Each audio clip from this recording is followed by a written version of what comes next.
mes filles, l'aînée, pour ne pas la citer, parce que cela va encore une fois m'attirer ses foudres absolument et férocement codines, m'a asséné il y a peu une claque dont je ne me remets pas.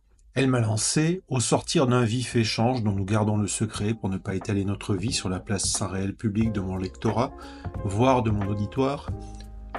Les seuls qui emploient aujourd'hui encore l'expression « OK boomer », ce sont les boomers comme toi.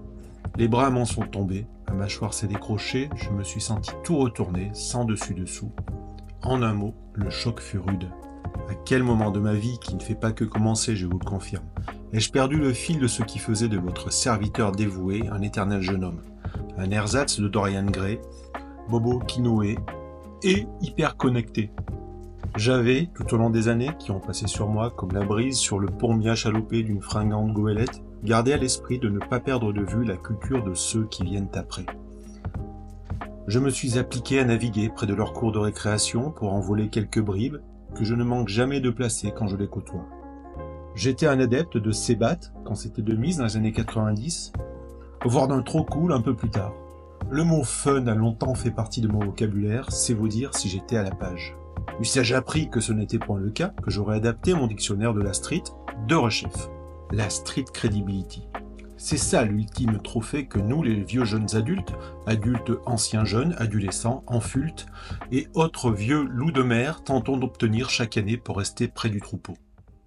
Parce qu'on le sait bien, à se laisser trop dispenser, la porte qui mène vers la lumière au bout du tunnel, ils nous l'ouvriront, pour une fois, avec sollicitude. Je mis toutes les chances de mon côté, et à chaque jour, je travaillais pour ne pas perdre le fil. Je décryptais, j'écoutais, je regardais ce que les jeunes kiffaient.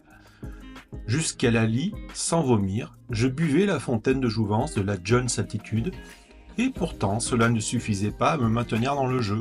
Le game m'avait killé. Madame Nakamura, Gims, les anges, leurs idoles à eux, petits-enfants des Sylvie, Johnny, Mike et Enrico d'une autre époque n'avaient pu me sauver.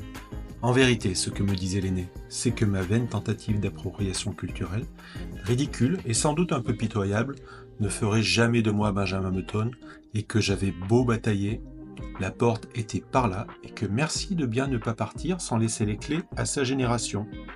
Et la connaissant, sa génération, j'avais bien de la chance qu'elle ne me colle pas un procès qui me conduirait, je ne vous le fais pas dire, oui, au bûcher tout certainement, après m'être fait déboulonner la casquette que je porte de temps en temps à l'envers. Finalement, à l'aube du solstice de l'automne du printemps de ma vie, comme disait le poète belge, pas Stromae, mais l'autre, MC Jacques Brel, non, R de R, je ne regrette R. Du coup, vous avez vu ce que je viens de faire là ? Dois-je leur laisser leur tic de langage, l'argot globalisé, leurs idoles en carton du même bois que les suscités, et tout ce qu'ils s'évertuent à inventer comme repoussoir, et me diriger tranquillement vers là où paie mon troupeau en attendant patiemment qu'un EHPAD nous accueille ? C'est bien mal me connaître de penser que je vais baisser le pavillon de la coolitude sans me battre. Et j'engage mes semblables, les cheveux poivre et sel à sneakers blanches à se battre. Toujours le poing levé, si je peux paraphraser cette magnifique artiste sortie d'un autre carton suscité pour la deuxième fois. Pour commencer, je pars de suite télécharger la dernière mise à jour de FIFA. Et on verra bien ce qu'on verra bien.